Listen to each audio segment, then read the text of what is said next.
Hey, Marshall. Great to have you here today. And just for the listening public here, my name is Mike Tafoya. I'm CEO and founder of Portocol Business Strategies. We've been in the Denver marketplace. Believe it or not, we're in our 18th year this year, and it's pretty exciting just to be able to say that. As you know, we've grown. I remember growing through the Great Recession, right? We went through the 2008, 2009. We all had to navigate that, but we survived that, and I'm glad to be here. I'm glad to be here with you, Marshall. Um, would you introduce yourself and tell us just a little bit about your company? Sure. Thanks, Mike. Thanks for having me today. My name is Marshall Aikman. I am president of Amazing Moves Moving and Storage. We are a full service moving and storage, logistics, household goods, warehousing, distribution, trucking, transportation company. And we've been in business since January of 2003. And we are here in the Denver marketplace, but we service really all of Colorado and everywhere across the country and internationally too. So we have kind of a global footprint, which is really nice. Um, so we've got a big net we can cast. Yeah, I mean it's so amazing to have watched and walked with you as you've grown, as we were just talking about moments ago, right? That we've been together for 15 years as Yeah. you've been growing your company, and certainly want to get into that journey of the discussion about the journey and your journey as a leader and as a business owner. So.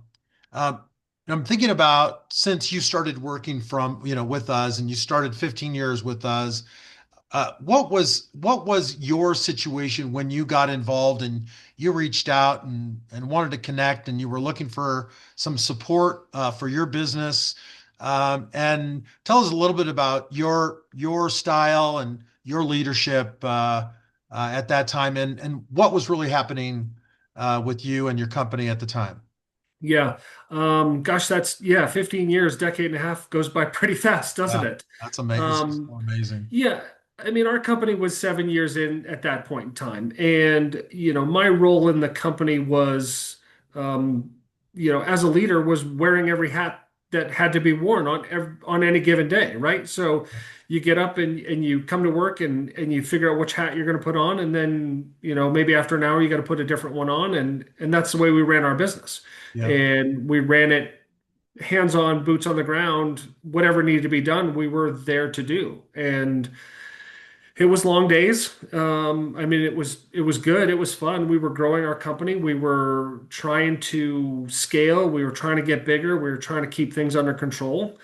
And at the time, we passed that 5 year mark, which we were very proud of, and we felt like we were gaining good traction. But we got to a point where I couldn't figure it out.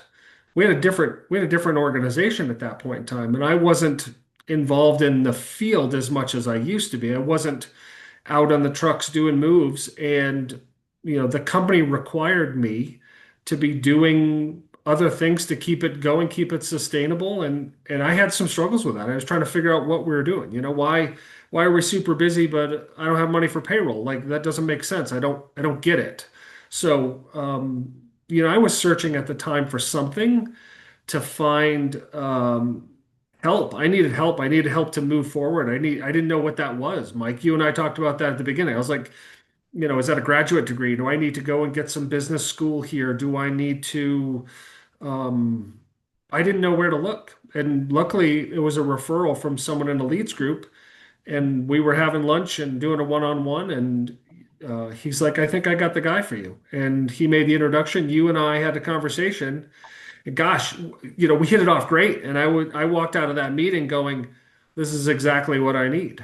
Yeah. I felt good coming out of that first initial meeting, Yeah. knowing that this is the right path to go down right now. And it was someone in front of me. I didn't have to, figure out if I was going to go to a school and fill out an application or who was I going to find. I felt pretty confident we were on the right path from day one, really. Yeah, it's interesting because it's not like you were just starting a company. You were Right. in 7 years. You have a partner Pork, and the two of you were working hard and growing the business. And I know that you had maybe five trucks at the time, best of Yep. my recollection. You had five moving trucks. You probably had 15 employees, right around that number. So you had been growing, from starting the company. I know you had other partners, and then some things changed, and you and Pork were continuing to grow the business and selling. It seemed like there was plenty of demand, and you were filling that demand. But the business was more than just moving, right? It was more than just Right. getting a new project, or selling a new move, and doing the move and executing. There was a lot more to the business than just that.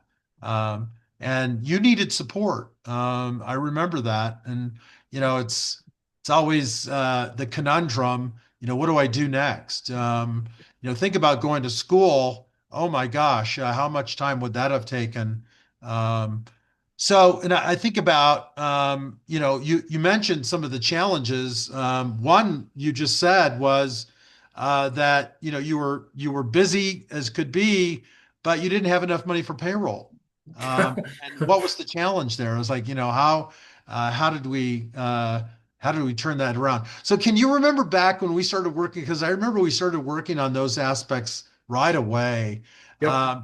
And there were some things that you did early on that changed the whole complexion over a period of time, right? It didn't happen overnight, Right. certainly, but it was, it didn't take forever. But can you remember some of the things we worked on to overcome some of those challenges?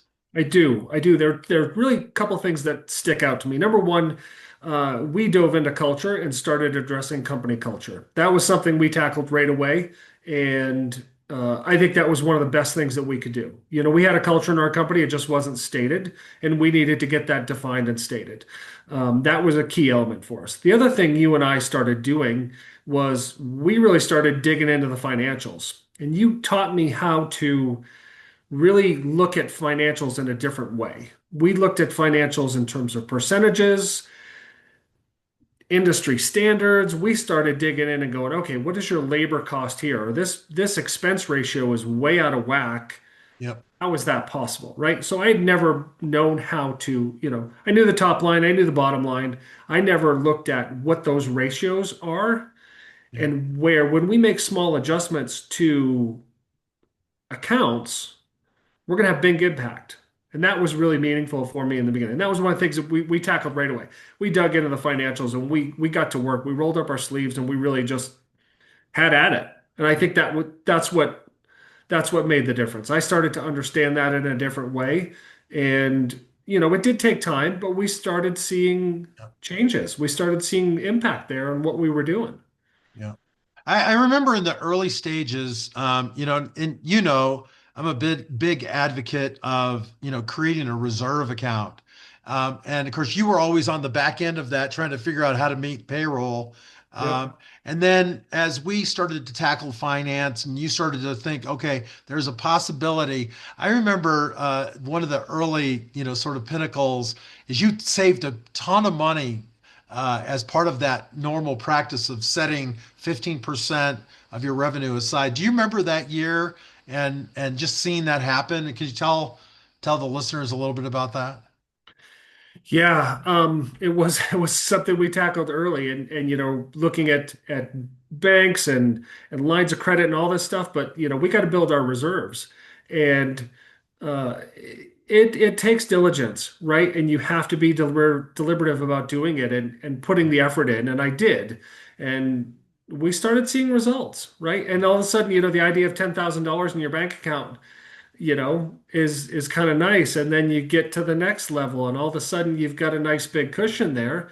Yeah, And, look, as business owners, you all are going to have cash flow problems, right? It's just, it takes discipline. But once you get to the point of having that and having that cushion, yeah, gosh, what a relief it is and what a weight it lifts off your shoulders to be able to feel like, you're not just scraping by and you have the ability to make some adjustments. Hey, we want to buy a piece of equipment, or I have an unplanned expense that I want to do, that I need to do, not want to, that I need to do, right? Whether it's, look, we're a heavy equipment company, right? So, and trucks are expensive, truck repairs are expensive. But when you have the ability to manage those ebb and flows for cash, gosh, it's such a relief. I don't know what else to say, right? It takes such a burden off your shoulders. Yeah. So you went from a company of 15 to 20 people in the early stages to easily up to 70, 80 employees. And this goes back even a few years ago when you got to that pinnacle. So how did your leadership role change and evolve as you were growing the company from, if you think about it just in terms of manpower, I mean, you're looking at 4 or 5 times growth Yep. just in a short period of, 4 or 5 years, uh, Right. maybe 5 to 7 years. So tell us, Right. how did that change? What were some of the things that you had to do in that period of time as you were growing the business during that interim stage? Yeah. Um, it was a challenge, but it was a challenge I welcomed, and I really enjoyed learning new ways to become a better leader. And I read a lot. I looked for books. I was, tried to be a sponge and absorb anything I could. We looked at other ways to get the best, kind of results out of your team, and how do we do that? And you make little changes like saying we instead of I. And then you look at, how do I help this person? What does this person need? I very much look to people on an individual basis and see what they need to make them successful. Because we all process a little different, right? We have someone that's a real heavy executor and they want to just jump in and get stuff done. And we have someone that's a very strategic minded thinker and they need some time to process. Yeah, And we really started looking at evaluating the roles of the company and how those people best fit into those roles. yeah, And sometimes we made lateral shifts, and it was for the betterment of the company because the role that that individual was in, it just didn't fit well with their learning style. And we tried to be very conscious of that and how that um, we want everyone to be successful, yeah, and we want to use their skills and their strengths to the best of their abilities. So we really looked at their roles in the company, and if they were in the right seat on the bus or not, or if we need to move them to a different seat into a different department. And I think we made some really good key shifts in those areas, and it had good impact on our business. yeah. I mean, that's a great story. You spent quite a bit of time in our CEO Forum program, which is a peer group learning and execution, program we still have today. Today, it's a virtual platform versus live in person. But how did you benefit, going through the workbooks and, you know, going through that program? Can you tell us a little bit about that experience and how that helped you mature as a leader? Yeah, absolutely. I loved the program, Mike, and I loved the workbooks that we did. They were so on point for what we were trying to do, and they were exactly at the right time. It was that, very focused session, where we did budgeting workbooks, right? We did cash flow management. I still have those on my shelf, and I still think about those lessons that we learned. Yeah, Um, and it was great. It was exactly what I needed. It was a condensed version of like a graduate degree, business degree program. yeah, And I love the peer group environment because, at the end of the day, we all kind of had the same problems, yeah, right? So if I had a payroll problem these couple of months, you know, someone's going to have it the next couple of months. Or if we have a sales problem, we all have cash flow issues. We all have sales issues. We all have production and operational issues, whether you have a heavy equipment company or you have just business services and you have no assets and no equipment to run. Like we all have the same challenges. And I think that's what really helped yeah, is you're in that room, you're in that environment, and The light bulbs go off when I'm talking about a problem that I have. I can see someone across the table go, "Oh man, I felt that too." Right? I've experienced that too, or I'm doing that right now, or we went through that last year, and this is how I got through it. Yeah. Right? And the team, So you're learning from each other as well as learning from the yeah, curriculum. And yeah. you also, I mean, today we work much more with your leadership team than we do as much one-on-one. But for, a well over a decade, we had one-on-one coaching with you and Porrick together. And how did you benefit from the one-on-one coaching environment? And would you do that again? Oh, I'd absolutely do it again. I would continue to do it again. What I liked is I felt like we took the lesson in the group environment Yep. and we drilled into the specifics of what was going on in our company. And we really got down, okay, it's great to talk theory in around the conference room table, but how are you going to put that to implementation in your company, right? Yeah. How are you going to take that to the field? What steps are you going to do on a day-to-day basis to make impact? And that's where that one-on-one I felt is critical because we got to really dig in. It's like, okay, I'm going to do this every Monday. I'm going to do this on Tuesdays. I'm going to work on this for a month. Yep. And it was where the rubber hit the road, so to speak. And we got very detailed. And that's where that has to happen, right? Because you can't just keep talking about it. We got to find action plan and put Yeah. it to task. I hear when I'm talking to people and they talk about coaching or they've had a coach in the past, they'll often say, "Look, I had a coach and he would tell me or they would tell me that I needed to do marketing, but they didn't tell me how to do a marketing or they didn't tell me how to build a system." And what was your experience as you were going through those programs and building your company? Yeah, I think it's easy for someone sometimes in that scenario you're talking about, right? To say, okay, well, you need to do this. Okay, that's great. How? I have no idea how to do that. What does that mean? Does that mean I need a new website? Does that mean I need SEO? Does that mean I need to find print? Like dig in. What's your market? Who's your customer? Who's your clientele? Yeah. Where are you going to, right? That's a little different for everyone depending on what your product is, Right. right? I don't have a product that you saw on TV last night and I got to go buy it today. I don't have an impulse buy. That's not who we are. But we have a service. We have a service that you need, and um, you have to make sure that you're going after the right demographic and the right customer. But there's a lot of avenues, right? I mean, back when we started, there was still a yellow book around in the yellow pages, and that doesn't exist anymore. So you have to evolve with what's going on and how people, when we're talking about like marketing, how people Yeah. get business. Yeah, and you've built, I mean, in your business, you've built marketing, lead generation, sales process. So now these systems are in place and they're like these little engines inside the business, all the way from, lead gen and making the phone ring and then having a sales team to pick up the phone and respond and do the discoveries and provide a solution and close deals and do moves, right? I mean, you've got all these systems that you've put in place that now you literally have dozens of people, executing.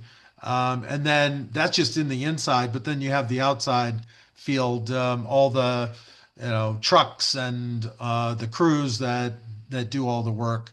Um, and so, thinking about now the latter stages of your career as a business owner, as president of Amazing Moves, and I think about what are the significant things that you would tell a business owner as they're growing their business and maybe they're needing the same kind of support that you need. I mean, what would you what would you advise? And I'd also like to hear a little bit about your vision for the future for Amazing Moves. Um, good questions, Mike. What I would advise is it's okay to get some help. And it's okay to know that you just might not be able to figure it out because you're going down a new path. And business is tough. Small business is hard, and you need support.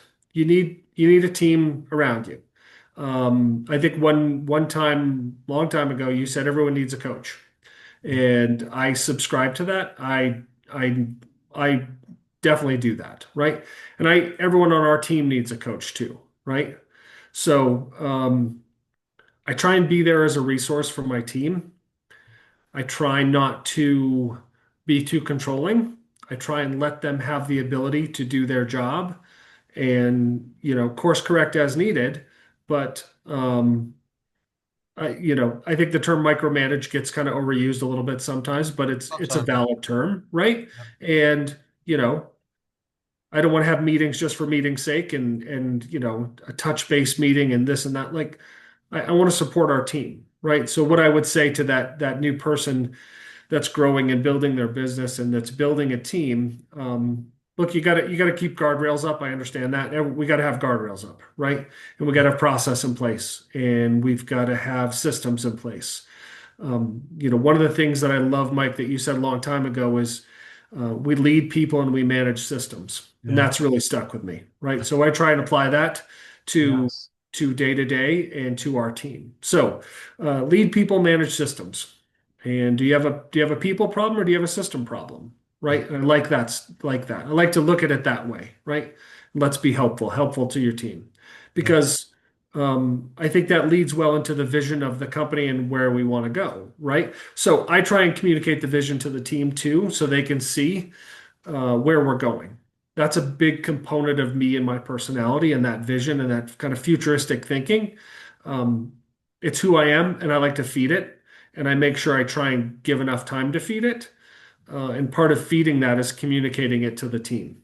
Yeah. And I think that everyone likes to know what direction we're heading, right? And going out for a cruise on a sailboat's kind of cool, but if you know where you're going, it makes the journey a little bit better sometimes. Yeah. So as I look forward into the next kind of era of the company, we're always growing and evolving, right? Yeah. Um, Look, household goods and moving and storage hasn't changed too much over the last 100 years, but and I in my lifetime, I don't think we'll see a time where um, the element of bringing something from a truck into someone's house and putting it in their correct room is going to be done uh, not by human, right? Even if we go to autonomous vehicles and transportation across the country is automated with whatever, self-driving cars and trucks. Great. There's still going to be the element of customer service. There's still going to be the element of someone bringing that product into your house. And those are your belongings, those are your household goods, right? I'm excited to see where the industry's going. I think it will go to more containerized freight and things like that. But I'm also excited for transportation and logistics and commercial services and things like that. There's a lot of product to be moved around, and there's a lot of product that needs to come to businesses and come to homes. And I'm looking at how do we innovate and gain efficiency in those areas. Um, and I'm excited to see how that hits the industry. Yeah. You know, we want to grow, we want to expand our territory and be a bit further and service more customers as Colorado grows and the West grows, continues to grow. We want to be a part of that growth, but I think it's done in lots of facets of transportation. It's lots of opportunity there. So that's what I get excited about. So expanding your services, and you've already done that. You've already, Right. expanded into those markets and now continue to grow that. And I really appreciate that you would take your afternoon to sit down with me and do this interview and talk about your growth. And I know one thing as we close today that um, I've been privileged to watch you build one of the elite moving and storage businesses in Colorado and in this region. And you've done a great job, and you guys have worked very hard, very diligently, and intelligently through that whole process. It's been a privilege to be there with you. And I believe, right, everybody deserves a coach. I still have a coach 35 years later. I still have a coach. I still got a guy that I can go to and get the support that I need as a business owner because we're still building, a national organization and still continuing to grow. And, we're the real deal as you are. And it's just been a privilege. And thank you for the time today. And I look forward to seeing you in the near future. God bless you and thank you. Thank you, Mike. I really enjoyed our time and our conversation today. Me too, Marshall. Bye for now. Bye bye.